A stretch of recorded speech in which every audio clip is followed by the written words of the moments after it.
এমনিতেই অগ্নিগর্ভ বাংলাদেশ, তারই মধ্যে উড়ে এসে জুড়ে বলে সেই আগুনে ঘি ঢালতে আসরে নামল ভারতের চিরপ্রতিদ্বন্দ্বী পাকিস্তান। অপারেশন সিঁদুরে নাস্তানাবুদ হয়েও শিক্ষা হয়নি তাদের। এবার বাংলাদেশকে ইস্যু করে সরাসরি ভারতকে লক্ষ্য করে বিষোদ্গার শুরু করেছে ইসলামাবাদ। সৌজন্যে শাহবাজ শরীফের দল পাকিস্তান মুসলিম লীগের যুব শাখার এক প্রভাবশালী নেতা, তার বিতর্কিত মন্তব্যে এখন আন্তর্জাতিক মহলে নতুন চাঞ্চল্যের সৃষ্টি হয়েছে। পাকিস্তানের এই যুব নেতার নাম কামরান শহীদ উসমানী। সোশ্যাল মিডিয়ায় ছড়িয়ে পড়া এক ভিডিও বার্তায় তিনি ভারতকে সরাসরি যুদ্ধের হুমকি দিয়েছেন। উসমানের দাবি, বাংলাদেশের সার্বভৌমত্বের ওপর ভারত যদি কোনোভাবে আঘাত আনে তবে জেনে রাখুন পাকিস্তানের সাধারণ মানুষ, পাক সেনা এবং শক্তিশালী মিসাইল ভারতের জন্য প্রস্তুত রয়েছে। এমনিতেই পাকিস্তান দেশটি নিজে আর্থিক সংকটে জেরবার। সেই পরিস্থিতিতে দাঁড়িয়ে তাদের এক নেতার মুখে ভারতের মতো মহাশক্তির বিরুদ্ধে এমন মিসাইল হামলার হুমকিকে অনেকেই ফাঁকা আওয়াজ বলে ব্যঙ্গ করতে ছাড়ছেন না।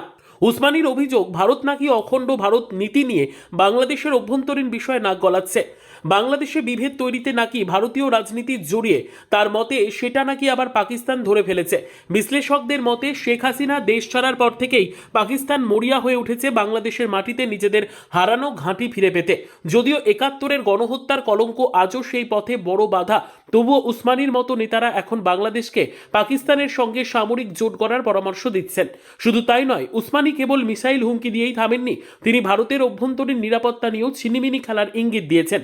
তার দাবি, বাংলাদেশে অশান্তি হলে তার আঁচ সীমান্ত পার হয়ে ভারতেও পড়বে। এমনকি ভারতের উত্তর পূর্বাঞ্চলের সেভেন সিস্টার্স রাজ্যের বিচ্ছিন্নতাবাদীদের মদদ দেওয়ার প্রকাশ্য হুমকি দিয়েছেন তিনি, যা ভারতের জাতীয় নিরাপত্তার জন্য এক চরম উস্কানিমূলক মন্তব্য বলেই মনে করছেন আন্তর্জাতিক বিশেষজ্ঞ মহল।